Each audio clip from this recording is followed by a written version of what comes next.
Bismillahirrahmanirrahim. Assalamualaikum warahmatullahi wabarakatuh. Alhamdulillahirabbil alamin. Wassalatu wassalamu ala asyrafil anbiya'i wal mursalin wa ala alihi wa sahbihi ajma'in. Rabbi shrah li sadri wa yassir li amri wahlul 'uqdatam min lisani yafqahu qawli. Allahumma la sahla illa ma ja'altahu sahlan wa anta ja'alal husna sahla illa syi'ta sahlan. Rabbana iftah bainana wa baina qaumina bil haqq wa anta khairul fatihin. Allahumma arina al-haqqa haqqan warzuqna ittiba'ah wa arina al-batila batilan warzuqna ijtinabah.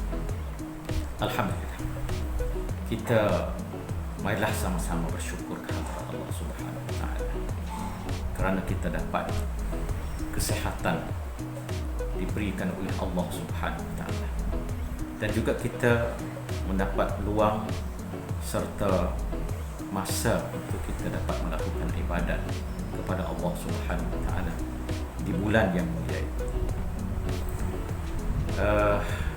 Jadi kita alhamdulillah bersyukur juga kepada Allah Subhanahu wa taala kerana pada bulan yang mulia ini, yang merupakan bulan mustajab doa-doa kita, dan juga bulan yang berkat segala amalan-amalan yang kita lakukan. Mudah-mudahan perkara itu akan menjadi satu sumber ketakwaan kita kepada Allah Subhanahu wa taala, di mana ia adalah merupakan matlamat utama yang Allah Taala telah mewajibkan puasa ini kepada kita, seperti mana yang ada dalam firman Allah Subhanahu wa taala yang Ya ayyuhalladzina amanu kutiba alaikumusiyam kama kutiba alal ladzina min qablikum la'allakum tattaqun.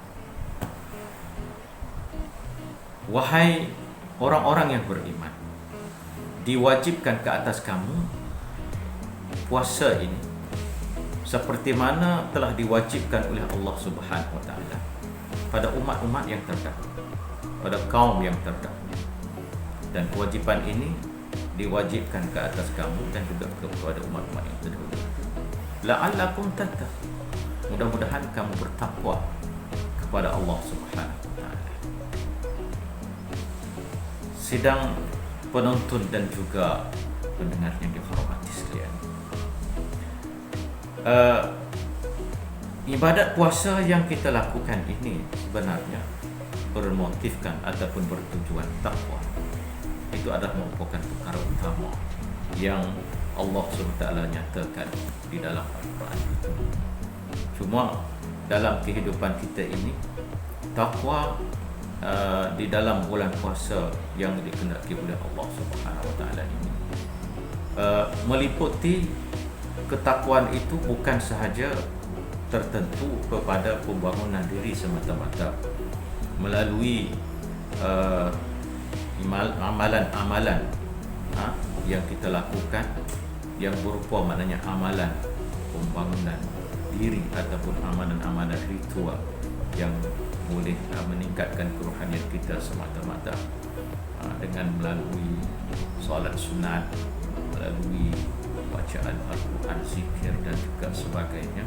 Tetapi di dalam bulan puasa ini, untuk meningkatkan ketakwaan kita, maknanya kita boleh melakukan beberapa amalan-amalan lain lagi yang bersifat kemasyarakatan, yang bersifat kenegaraan, yang bersifat dakwah dan juga sebagainya. Maknanya kita mempunyai beberapa bidang ataupun beberapa medan yang dapat maknanya kita lakukan dalam bulan puasa ini untuk mencapai hasrat ketakwaan kita kepada Allah Subhanahu wa taala itu. Sebab kalau kita tengok, selain daripada amalan ritual yang telah disebut oleh Rasulullah sallallahu alaihi wasallam, di mana Rasulullah telah sebut di dalam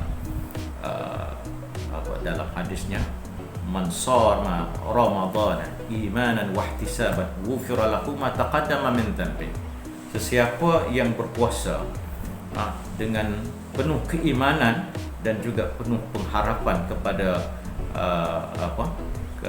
pahala dan juga ganjaran Allah Subhanahu wa taala, ghufira lahu ma taqaddama min dhanbi, diampun segala dosanya yang telah lalu yang dilakukan olehnya sebelum ini. Ya. Jadi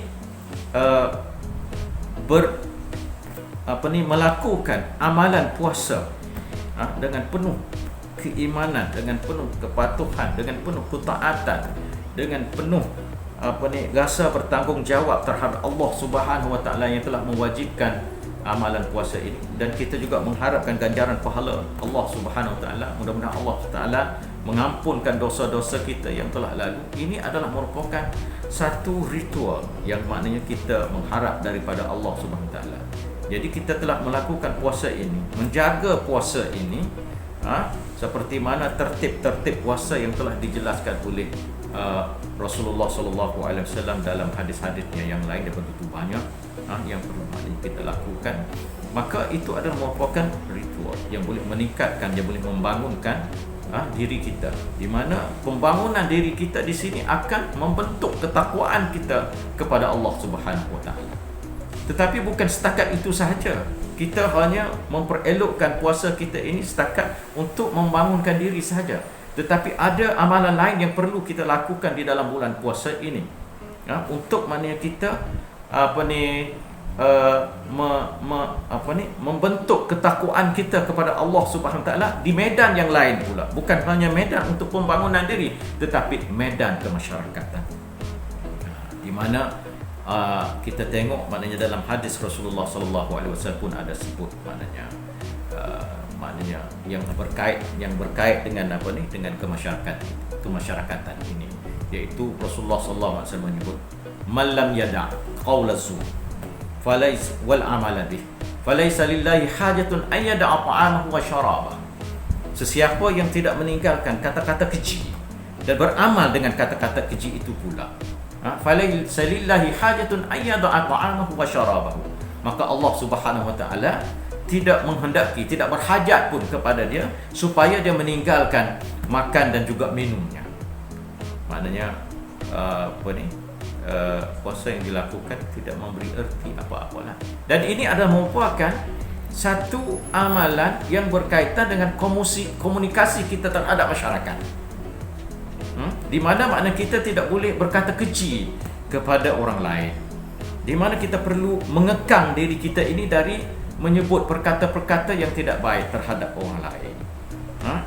Dan ini adalah merupakan satu komunikasi yang diajar oleh Rasulullah SAW dalam masyarakat, dan ini adalah merupakan satu pengajaran kepada kita untuk kita menjaga tata tertib kita, tata susila kita dengan masyarakat semasa kita berkomunikasi dengan orang lain. Inilah satu maknanya amalan yang bersifat maknanya sosial yang maknanya kita boleh lakukan dalam bulan puasa ini. Jika tidak kita amalkan perkara ini dalam kehidupan kita, terutamanya dalam puasa ini, berarti tidak ada makna puasa yang kita lakukan ini. Di samping itu, puasa ini juga menghendaki supaya kita ini bersedekah. Rasulullah SAW, kalau kita tengok Rasulullah SAW di dalam bulan puasa ini, terutama di dalam 10 yang terakhir di dalam bulan puasa ini, beliau begitu pemurah sekali, sehingga yang telah digambarkan dalam hadis Rasulullah SAW bahawa kemurahan Rasulullah SAW lajunya dia punya kemurahan Rasulullah SAW lebih laju lagi daripada angin yang bertiup. Itu menunjukkan bahawa Rasulullah SAW di dalam bulan puasa ini, baginda juga melakukan satu amalan untuk menjadi ketakwaan kita kepada Allah Subhanahu Wa Taala yang bersifat welfare, kebajikan kepada masyarakat, melalui sedekah yang telah disampaikan oleh Rasulullah sallallahu alaihi wasallam. Jadi kita tengok maknanya itu di antara medan amal yang telah dilakukan oleh Rasulullah sallallahu alaihi wasallam di dalam bulan puasa ini, yang menjadi contoh dan juga tauladan kepada kita. Maknanya baginda selain daripada melakukan solat pada waktu malam, menghubungkan diri dengan Allah Subhanahu Wa Taala yang berupa maknanya pembangunan diri, pembangunan rohani yang ada pada dirinya, Rasulullah sallallahu alaihi wasallam juga minta supaya kita menjaga komunikasi kita dengan masyarakat dengan kata-kata dan juga tutur kata yang baik. Di samping itu Rasulullah juga menjaga amalnya untuk mencapaikan takwa ini dengan memberi kebajikan kepada orang lain, iaitu bersedekah dan juga sebagainya. Tetapi tidak cukup setakat itu sahaja. Di dalam kehidupan kita sebagai seorang Muslim, maknanya kita perlu selain daripada kita melakukan amalan yang boleh meningkatkan diri ataupun pembangunan diri, pembangunan sosial dan juga sebagainya, ada satu lagi yang perlu maknanya kita kena laksanakan di dalam bulan puasa ini, ialah pembangunan dakwah ataupun pembangunan negara jika kita merupakan sebuah pemerintahan yang berada dalam sesebuah negara. Karena Rasulullah SAW telah ditanya oleh para sahabat, di mana sahabat telah bertanya kepada Rasulullah SAW, ayyul a'mal afdal, amalan apakah yang paling afdal? Jawab Rasulullah SAW ialah as-salah fi awqatiha, iaitu sembahyang pada waktunya, tepat pada waktunya, iaitu semayang maknanya awal di dalam waktunya, tidak melengah-lengahkan dengan tanggungjawab semayang ataupun solat itu sendiri. Yang kedua, summa ayyuh, kemudian sahabat tanya, kemudian yang kedua apa dia lagi? Birrul walidain, kata Rasulullah SAW, buat baik kepada kedua ibu bapa. Jadi as-salah tadi merupakan pembangunan diri, yang kedua ialah birrul walidain, merupakan welfare, kebajikan terhadap kedua ibu bapa yang telah menjaga kita, mendidik kita dan juga sebagainya, menjaga kebajikan dia, untuk maknanya dia dapat manfaat daripada kita, dapat hidup selesa, dan seperti mana kita hidup. Satu.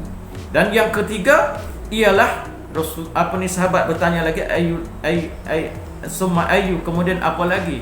Baginda sallallahu alaihi wasallam menjawab, ialah al-jihadu fi sabilillah, iaitu berjihad pada jalan Allah Subhanahu wa taala. Jadi lengkap tiga-tiga perkara yang ada dalam hadis Rasulullah sallallahu alaihi wasallam ini. Ketiga-tiga amalan yang ada ini iaitu bersifat pembentukan diri, bersifat sosial dan juga bersifat dakwah dan juga jihad ini merupakan asas kepada ketakwaan untuk kita lakukan, untuk kita amalkan dalam kehidupan kita di dalam bulan puasa ini. Jadi kita tidak boleh maknanya pisahkan di antara kehidupan kita dengan beberapa amal, medan-medan amal yang ada dalam kehidupan kita dalam bulan puasa ini, iaitu medan pembangunan diri, medan sosial dan juga medan dakwah ataupun medan jihad itu sendiri, yang tidak boleh terpisah daripada diri kita untuk mencapai ketakwaan kita kepada Allah Subhanahu wa taala. Kita tidak boleh hanya berseronok di dalam bulan puasa ini, hanya melakukan amalan-amalan ritual itu dengan mengabaikan tanggungjawab kita terhadap sosial. Apatah lagi dalam soal dakwah dan juga jihad ini, langsung maknanya kita tidak sentuh, langsung maknanya kita tidak libatkan diri.